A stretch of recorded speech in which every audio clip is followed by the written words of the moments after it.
सभी के जीवन की जो सबसे पहली शिक्षक होती है वो हमारी माँ होती है। वो हमें ही सबसे पहले अक्षर ज्ञान वगैरह सिखाती है। सबके सफलताओं में शिक्षक का अलग अलग शिक्षकों का हाथ होता है। वो नर्सरी से लेके हमें पूरे हायर एजुकेशन तक पढ़ा।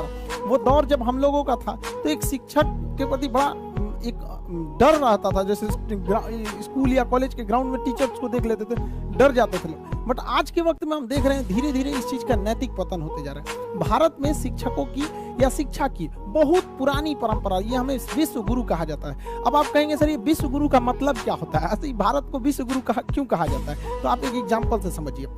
हमारे तत्कालीन राष्ट्रपति उस समय के 94 में डॉक्टर शंकर दयाल शर्मा थे। 1994 में डॉक्टर शंकर दयाल शर्मा भारत से आधिकारिक दौरा पर ओमान गए।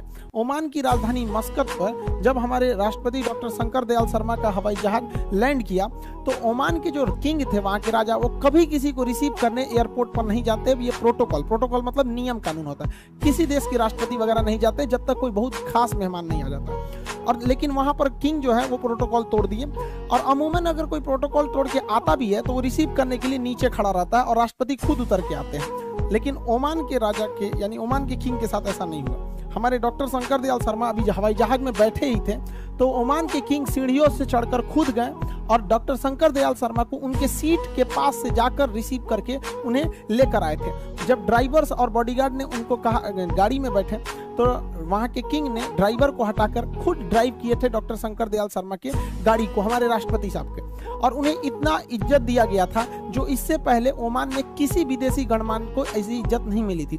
जब मीडिया वालों ने उनसे पूछा कि आखिर शंकर दयाल शर्मा में ऐसा क्या खास है जो आपने इतने सारे प्रोटोकॉल्स तोड़ दिए, आज तक किसी राजा या किसी देश के प्रधानमंत्री राष्ट्रपति को इज्जत नहीं मिली, तो ओमान के किंग ने कहा कि जब मैं स्टूडेंट था और भारत में पढ़ाई कर रहा था तो उस समय पुणे में जब उनकी पढ़ाई चल रही थी ओमान के किंग के, तो डॉक्टर शंकर दयाल शर्मा वहां पे उनके शिक्षक थे, वो वहां पे प्रोफेसर थे। तो उनका कहना था मैंने किसी राष्ट्रपति या प्रधानमंत्री को वो इज्जत नहीं दिया, बल्कि मैंने अपने गुरु को ये सम्मान दिया। उन गुरु के लिए मैंने इतने सारे प्रोटोकॉल तोड़े। इसलिए भारत को विश्व गुरु कहा जाता था। प्राचीन काल से आज तक बहुत सारे लोग भारत में आते हैं, शिक्षा लेकर बड़े बड़े पोस्ट पर पहुंचे हैं।